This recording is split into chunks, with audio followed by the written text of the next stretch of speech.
প্রিয় ভাইয়েরা, হাল আমলে আপনারা দেখতে পাচ্ছেন বাংলাদেশে বিভিন্ন ধরনের ষড়যন্ত্র চলছে। এর মধ্যে একসময় যেটা সাহস করতো না কেউ, এখন তারা সাহস দেখায় আমাদের কুরবানিকে পশু নিধন বলে, আমাদের কুরবানিকে মানবতার বিরুদ্ধে বলে, আমাদের কুরবানিকে ক্রুয়েলিটি বলে।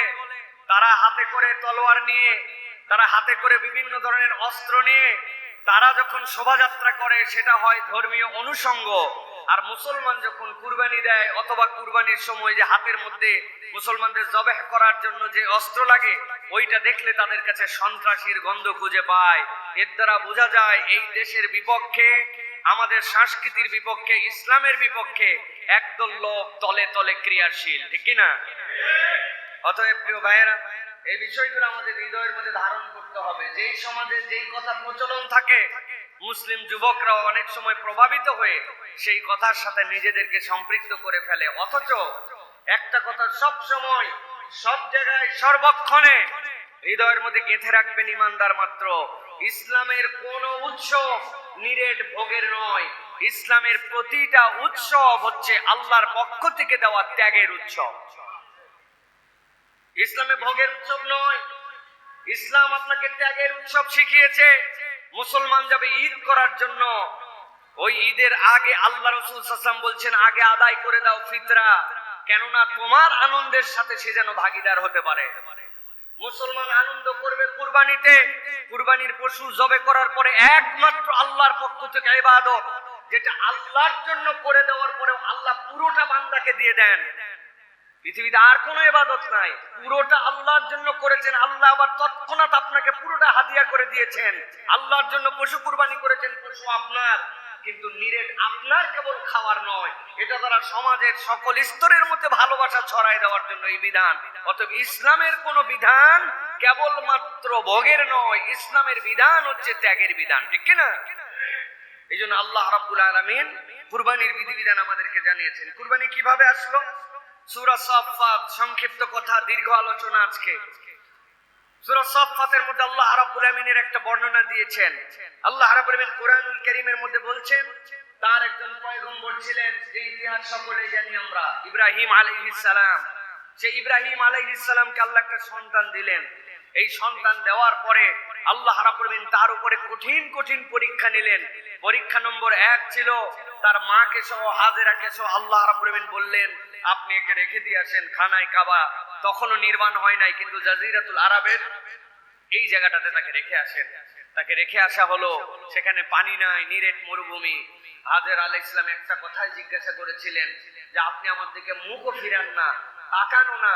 আমি আপনাকে জিজ্ঞাসা করেছি আপনি কি সারার সাথে পরামর্শ করে অথবা আমার কোনো আচরণে রাগ করে অথবা আপনার ব্যক্তিগত সিদ্ধান্তে আমাকে রেখে যান? শেষ পর্যন্ত ইব্রাহিম আলাইহিস সালাম বলেছেন না, এগুলার একটিও নয়, আমার আল্লাহ বলেছেন এই জন্য তোমাকে এখানে রেখে যাচ্ছি। হাজের আলাইহিস সালাম ওই সময় বলেছিলেন হাসবি আল্লাহু লা ইলাহা ইল্লাহু আলাইহি তাওয়াক্কালতু, তাইলে আমার কোনো চিন্তা নাই, আপনি এখন আসতে পারেন। যেই আল্লাহর নির্দেশে রেখে গেছেন ওই আল্লাহর ফয়সালা কি, আমি তার উপরে সন্তুষ্ট আছি। সুবহানাল্লাহ। সুবহানাল্লাহ বলা সহজ, পরীক্ষাও সহজ, কিন্তু আপনাকে যদি বলা হয় এই যে 250 গ্রাম পানি দেওয়া হলো, আগামী 3 দিন এইটুকু দিয়ে খাওয়া লাগবে, এইটুকু দিয়ে বাকি কাজ সারা লাগবে, তখন সুবহানাল্লাহর একটা ছোট্ট পরীক্ষা হয়ে যাবে। নিজেদের উপর নিজেরা নির্ধারণ করে নেবেন 1 লিটার পানি, এই পানি দিয়ে আমি 3 দিন চলতে হবে, এটাই খাওয়া, এটাই শৌচ কাজ সারা, এটা দিয়ে আমার সব। 3 দিনের জন্য পরীক্ষা। বাড়িতে যায় এটা পরীক্ষা করে যদি মুখ দিয়ে আলহামদুলিল্লাহ বের হয়, আর যদি বুঝতে পারেন এরপর টিকে থাকতে পারবেন, তখন বুঝতে পারবেন হাজেরা আলাইহিস সালামের শুকরগুজারির 1%, কেননা তার থেকে বড় তার বিপদ ছিল, তার সাথে একটা সদ্য ভূমিষ্ঠ শিশু। সেই শিশু বড় হলো, আল্লাহ রাব্বুল আলামিন ইব্রাহিম আলাইহিস সালামকে স্বপ্নে দেখান আপনার সবচেয়ে প্রিয় জিনিসকে উৎসর্গ করেন। 100 উট দিবেন, আবার দিবেন, আবার দিবেন, হয় নাই। পরে বুঝছেন যে আমার হৃদয়ের টুকরা তো এইগুলা না, আমার হৃদয়ের টুকরা না ইসমাইল। আল্লাহ ইশারা দিচ্ছেন ইসমাইলকে জবাই করো। আল্লাহ রাব্বুল আলামিন কোরআনুল কারীমের মধ্যে বলছেন এই ঘটনা যখন ইব্রাহিম আলাইহিস সালাম ইসমাইল আলাইহিস সালামের কাছে বর্ণনা করলেন, আল্লাহ কোরআনে উল্লেখ করে জানাচ্ছেন কেমন পিতার কেমন তার সন্তান। কিয়ামত পর্যন্ত মানুষের জন্য আল্লাহ রাব্বুল আমিনের মধ্যে বার্তা ঢুকায় দিলেন। আল্লাহ বলছেন যখন তাকে জানানো হলো, ইসমাইল নিজেই বলল কোনো টেনশন করবেন না, রব্বুল আলামিন আপনাকে যে নির্দেশনা দিয়েছেন এই নির্দেশনা বাস্তবায়ন করেন, আপনি নিশ্চয় আমাকে দেখতে পাবেন, আমি আল্লাহর একজন সবরকারী বান্দা। আল্লাহ রাব্বুল আমিন বলছেন ওই নির্দেশ বাস্তবায়ন করার জন্য ফালাম্মা বালাগা মাউস সা'য়া ক্বালা ইয়া বুনাইয়া ইন্নী আরা ফিল মানাম,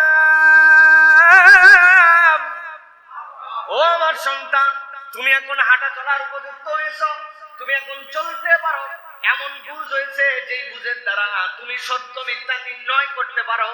তোমাকে আমার পক্ষ থেকে কোনো অগ্রিম বুঝ দিয়ে তোমাকে নিয়ে যাচ্ছি না, জেনে শুনেই তোমাকে বলছি আমি দেখেছি স্বপ্নের মধ্যে যে আমি তোমাকে জবাহ করছি। এক মুহূর্ত দেরি করেন নাই, ইসমাইল আলাইহিস সালাম ডান বাম কিছুই বলেন নাই। মানুষ আবার আল্লাহ রাব্বুল আমিন জবাহ করতে বলে নাকি? আপনার নিশ্চয় পেট গরম হয়েছিল জন্য বাজে স্বপ্ন দেখছেন, আরেকদিন স্বপ্ন দেখেন, তারপরে দেখা যাবে, বললেই হলো নাকি? আল্লাহ রাব্বুল আমিন বলছেন এমন এক সন্তান আমি ইব্রাহিমকে দিয়েছিলাম, শুনতে দেরি, এক সেকেন্ড দেরি না করে বলছে ফানজুর মাযা তারা, ও আমার পিতা আপনি যা দেখেছেন দেরি করেন না, আল্লাহর দেখানোটাকে আপনি বাস্তবায়ন করে ফেলেন। আল্লাহ রাব্বুল আমিন বলছেন ক্বালা ইয়া আবাতি ফাল মা তুমার সাতাজিদুনি ইনশাআল্লাহু মিনাস সাবিরিন।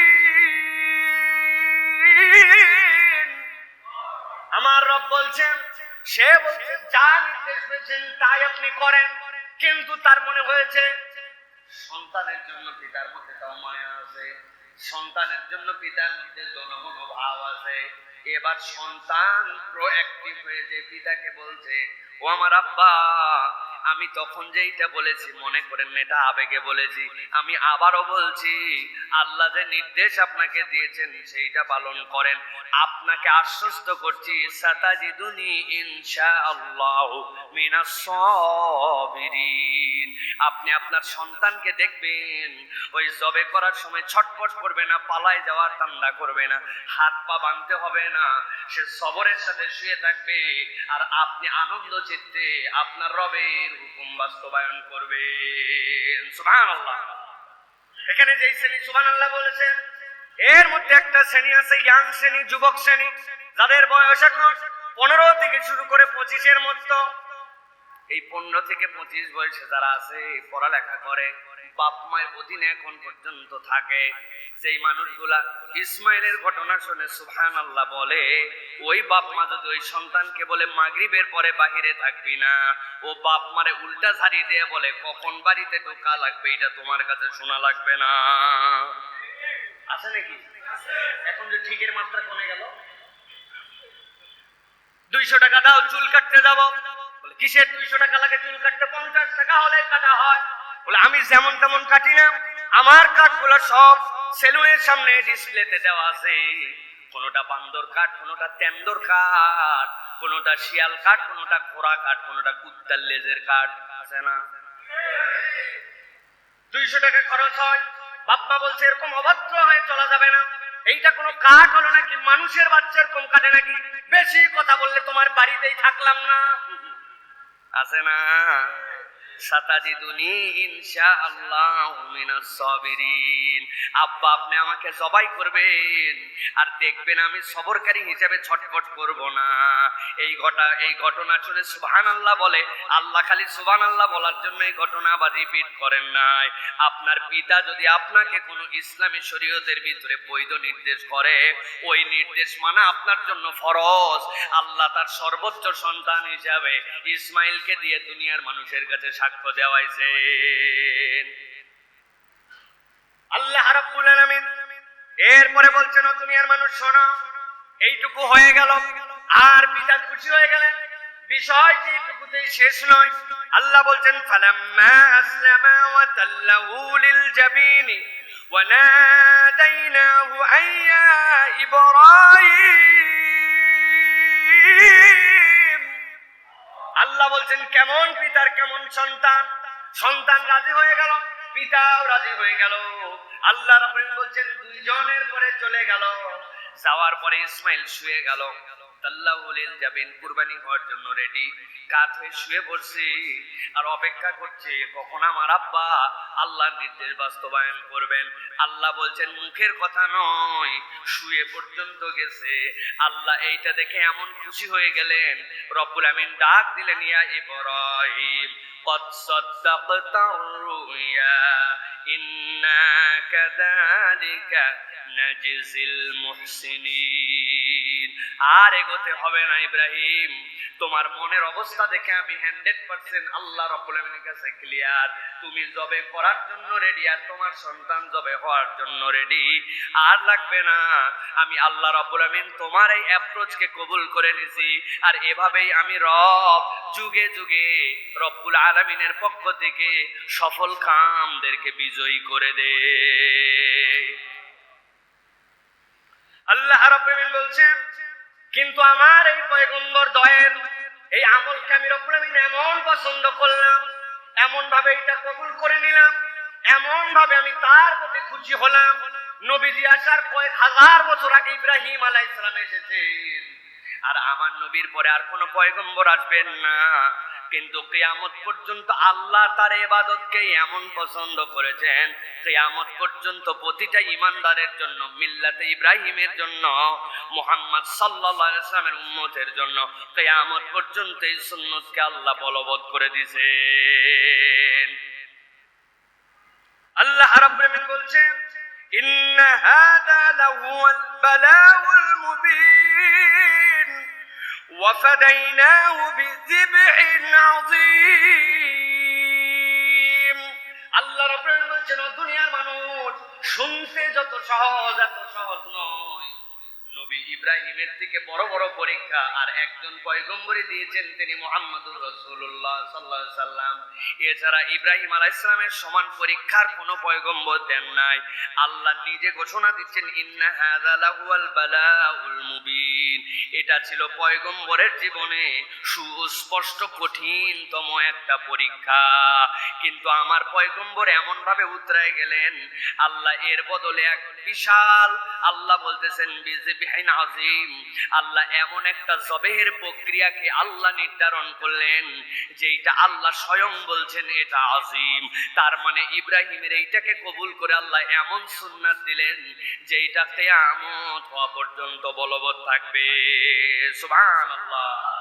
অন্য কোন পয়গম্বর, যে পয়গম্বরের এমন একটা আচরণ ছিল যে আচরণটা আমরাও আমাদের উপরে ধার্য হয়ে গেছে, কিয়ামত পর্যন্ত চলমান থাকবে না। পয়গম্বরদের অনেক আচরণ ছিল যেগুলো ইন জেনারেল, যেরকম প্রত্যেক পয়গম্বর বিবাহ করেছেন, প্রত্যেক পয়গম্বর মিসওয়াক করতেন, প্রত্যেক পয়গম্বর আল্লাহ রাব্বুল আলামিনের পক্ষ থেকে তাদের প্রতি যে নিয়ামত ছিল এই নিয়ামতের কারণে তারা সুগন্ধি পছন্দ করতেন, প্রত্যেক পয়গম্বর সুন্নতে খাতনা করতেন। জেনারেল আমার নবীর মধ্যে ছিল, এই জন্য এটা। কিন্তু এই কুরবানি ইব্রাহিম আলাইহিস সালামের উপরে আল্লাহ রাব্বুল আমিন এমন খুশি হয়েছেন যে কিয়ামত পর্যন্ত এইটাকে আল্লাহ বলছেন এটা যিবহিন আযীম হিসাবে তোমাদের জন্য নির্ধারণ করা হলো। সুবহানাল্লাহ। এর আগে কুরবানি কঠিন ছিল, উম্মতে মুহাম্মদের জন্য এটা সহজ হয়ে গেছে। ইব্রাহিম আলাইহিস সালাম থেকে এটা আমাদের জন্য সহজ হয়েছে, কেননা আল্লাহ রাব্বুল আলামিন ইব্রাহিম আলাইহিস সালামের মনের প্রস্তুতিকেই কবুল করে নিয়েছেন। এর আগ পর্যন্ত কি লাগতো? কুরবানি করার পরে মাঠের মধ্যে যে দিয়ে আসতে হতো, এটা রাত্রেবেলা আসমান থেকে অগ্নি বিদ্যুৎ আসতো, ওইটা আসার পরে যাদের গুলা ভস্মীভূত হয়ে যেত, জ্বলে যেত, পরের দিন যাওয়ার পরে বোঝা যেত এই মানুষের কুরবানি কবুল হয়েছে।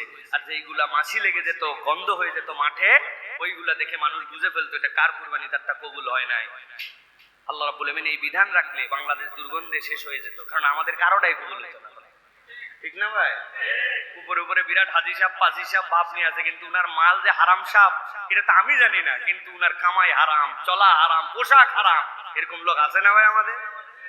মসজিদে আবার দান করে, মোটামুটি অঙ্ক দান করে, কিন্তু বান্দার হকের সাথে কোনো সংশ্লিষ্ট নাই। টাউটামি, ভাট্টামি, 2 নম্বরই, এইগুলো আমাদের সমাজে এখন, এটা হচ্ছে আমাদের সমাজের একটা এটিকেট কালচার, একটা উন্নত একটা কালচার। তো আমাদের ওই সিস্টেমের কুরবানি থাকলে পুরা ময়দান অন্ধকার হয়ে যেত, ঠিক না ভাই? আল্লাহ রাব্বুল আলামিন এই দয়া আমাদের প্রতি করলেন। অতএব প্রিয় ভাইরা, এই যে কুরবানি, এই যে কুরবানির বিধান, এটা আল্লাহ রাব্বুল আলামিনের দেওয়া আমাদের জন্য অত্যন্ত গুরুত্বপূর্ণ একটা ইবাদত। এটাকে ছোট মনে করবেন না। আল্লাহ জিনফিল আজিজ হিসেবে উল্লেখ করেছেন, পয়গম্বর তার সবচেয়ে কলিজার টুকরাকে কুরবানি দিতে যে আল্লাহ যেটা দিবেন, আপনি আমি আমার সাধ্যের মধ্যে এই পশু দিয়ে আল্লাহর কাছ থেকে ওই রিওয়ার্ড অর্জন করতে পারি। এই জন্য আল্লাহ রাব্বুল আলামিন বলছেন, লা ইয়ানালাল্লাহু লুহুমুহা ওয়ালা দিমাউহা ওয়ালাকিন ইয়ানালুহুত তাকওয়া মিনকুম। আরে বান্দা, বোকার বোকা, আল্লাহ কি তোমার পশু দেখে? আল্লাহ কি তোমার রক্ত দেখে? আল্লাহ কি তোমার গোশত নেয়? নেয় না তো। রব্বুল আমিন কিছুই দেখেন না, আর তুমি মনে করতেছো যে তুমি এটা দেখাই আল্লাহকে কবুল করাবে। না, আল্লাহ তোমার অন্তর দেখবেন। আপনি কেনার সময় আপনার অন্তরের হালত কি ছিল, আল্লাহ বলছেন ওই সময় তো তোমার কুরবানি কবুল হয়ে যায়। আমি হাজারবার আপনাদের কাছে বলেছি, হজে চলে যাই আমি বছরকে বছর, এই জন্য গাবতলির হাট, এই হাটগুলাতে বড় বড় গরু উঠে, এগুলো আমার দেখার তৌফিক হয় নাই লাস্ট বহু বছর, এইগুলো আমি দেখতে পারি না। কিন্তু ফেসবুকে খবর আসছে গাবতলির হাটে একটা গরু উঠছে, গরুর দাম 20 লাখ। এটা তো কেনার সামর্থ্য আমার নাই, কিন্তু অন্তত দেখার সামর্থ্য তো আছে। এই জায়গাতে যাইতে তো 10 টাকা লাগে। চিন্তা করলাম দেশে থাকলে এটা দেখতাম। পরে শুনে 18 লক্ষ টাকাতে বিক্রি হয়, 50,000 টাকা দিয়ে একটা ট্রাক ভাড়া করে গুলশানে নিয়ে গেছে। আমি মাঝে মাঝে বলি, ওই দিনই একটা লোক গাবতলির হাটে আসছে, কোমরে গামছা বান্ধা, ভ্যান চালক, 1 বছর আগে নিয়ত করছে যে আমি একটা কুরবানি দিব। সারা বছর জড়ো করে 10,500 টাকা 10,000 টাকা ম্যানেজ করছে। যাইয়ে যখন বিকালে গেছে হাটে, যাইয়ে দেখে ছাগল 10,000 টাকায় হয়, কিন্তু এটাকে ছাগল বলে না, ওটাকে মরা ছাগল বলে। বেচারি যা তবিল আছে তাই কি করবে, বেচারি কষ্ট মষ্ট করে ওই 10,500 টাকা দিয়েই 15 একটা ছাগল কিনে কোমরের গামছা করে উপর দিয়ে ঢাকায় নিয়েছে, যাতে মানুষজন বলতে না পারে মরাটা কোথা থেকে ধরে আনবে। বেচারি 10,500 টাকা ছাগল নিয়ে কুরবানির দিন ধরেন কুরবানি দিয়ে দিছে। আর একজন 18 লক্ষ টাকা দামের গরু 50,000 টাকার গাড়ি ভাড়া করে নিয়ে গেছে। কুরবানির দিন সকালবেলা রব্বুল আলামিন পাঠায় দিয়েছে ফেরেশতাদেরকে, আগে গুলশানে 18 লক্ষ টাকার কারবার, 50,000 টাকা ভাড়া, তাই তো না ভাই? রব্বুল আলামিন দুটাই কবুল করে নিতে পারেন। আল্লাহ এই জন্য বলছেন, লা ইয়ানালাল্লাহু লুহুমুহা ওয়ালা দিমাউহা ওয়ালাকিন ইয়ানালুহুত তাকওয়া মিনকুম। আল্লাহ না তোমার অন্তর দেখবে, তুমি পশুর সাইজ দিয়ে কি করবে, তুমি লোক দেখানো কারবার দিয়ে কি করবে, তোমার অন্তর থেকে আল্লাহ রাব্বুল আলামিন যেরকম বলেছিলেন ইব্রাহিমকে, ইয়া ইব্রাহিম থামেন, কদ সাদ্দাকতা রুয়া, আপনি আপনার স্বপ্নকে সত্য করে ফেলছেন, আর তলোয়ার চালানো লাগবে না। তার আগে আল্লাহ কবুল করছেন। আল্লাহ বলছেন কিয়ামত পর্যন্ত যেই বান্দা অন্তর থেকে এটা হালাল রিজিক দিয়ে আল্লাহর জন্য উৎসর্গ করবে, ওর জবাই দেওয়ার আগে কেনার দিনে আল্লাহ কবুল করে নিতে পারেন। সুবহানাল্লাহ। এইজন্য লোক দেখানো কারবারের মধ্যে নাই। হাজী সাহেব দিছে 1.5 লক্ষ টাকা দামে, আমি কি কম তা হাজি নাকি? আমি 1,20,000 দিলে কুলাইব? 2 লাখ কিনা ভালো, দরকার বললে ঋণ করে কিন, সুদে ঋণ করে কুরবানি দেয় দেখানোর জন্য। আছে না ভাই? ঢাকায় বাসায় কি জন্য বললাম, আমগো মহল্লা তো কুটি মহল্লা না, এই জায়গাগুলো চলে, আমরা জানি। আল্লাহ রাব্বুল আমিন আমাদেরকে বোঝার তৌফিক দান করেন।